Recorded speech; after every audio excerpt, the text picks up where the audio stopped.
Hey guys, wanted to do another review on a firearm that I own. This is a Ruger SP101 Lipseys edition. And before we continue, we're going to do a safety check. I've already done this, but for video purposes, go ahead and show everybody that this weapon is not loaded. So yeah, this is the Ruger SP101 Lipseys edition. The only difference between this particular SP101 versus the others is the blued finish. Comes with a bead front sight, and an adjustable rear. When I first bought this pistol, as with all revolvers, it comes with a pretty tough double action. So I went on M-Carbo. They're a pretty good site to go on. I use them for a couple of my guns when it comes to the internals, and even some of the sites and things they have to offer. It's definitely worth giving them a check out. But anyways, came with a extremely tough double action trigger, and I changed out the hammer and trigger spring with M-Carbo's version. And if I'm not mistaken, it lowers the trigger down to about 7.5 pounds, something like that. So that's extremely nice. And I've taken it to the range and tested it.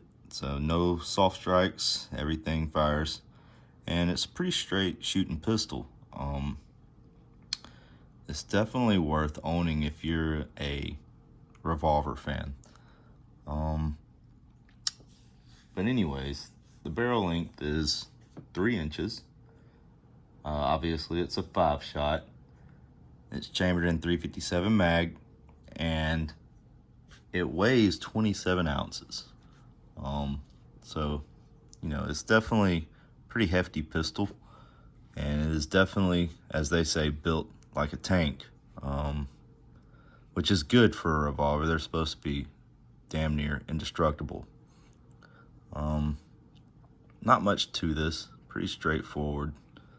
Good thing about revolvers is that, you know, you don't have to worry about them jamming, since, you know, it has its own internal mag. You know, it's obviously very reliable. And I know many of you are sitting here looking at my holster. This is a leather holster from Gromit's Leathercraft. It's a thigh rig, and you can get them for about $160.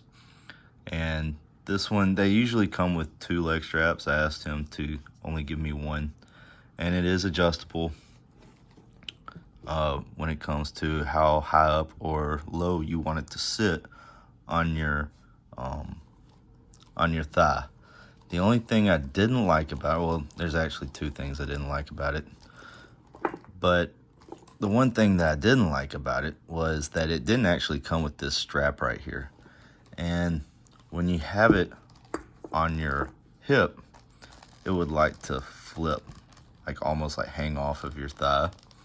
So I went ahead and got proactive and bought me a strip of leather and a hole puncher, and then I studded it so it doesn't hang off my thigh like it did. The other thing is that it doesn't come with a specific mold for, you know, whatever you're buying. It's almost like it's just a pancake. And this, you know, I've actually let that pistol sit in this for quite some time now, so it almost looks like it's molded, but it's not quite. So pulling it or drawing the pistol isn't that big of a deal, but when you go to put it back into the holster, you got to give it some force. It's not that big a deal, but it is kind of a drag. But it's still a good holster. Like I said, it'll definitely keep it on your leg if that's where you want it. There's obviously many holsters for that gun. I think the most popular is the pancake hip holster, but I wanted something a little different. Like if I go camping, this is the gun I take. And only because, you know, revolvers are amazing when it comes to adverse conditions. These guys really hold up and hold their weight when you're out in the bush. So yeah, this is the Ruger SP101 Lipseys edition.